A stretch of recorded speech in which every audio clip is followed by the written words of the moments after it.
المؤسسات المنتخبة، بلديات، أبيوي، والمجلس الوطني.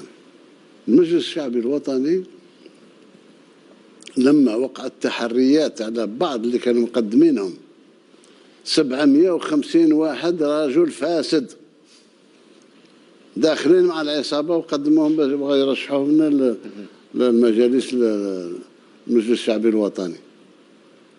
أنا ما نقدرش نتفاهم معك على هذا الأساس.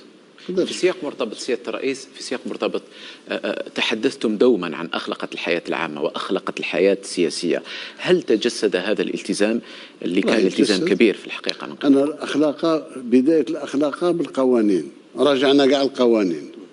اليوم أعتقد أن ما بقاش جزائري يسب جزائري بأصله ولا بجهته ولا بحاجة أخرى.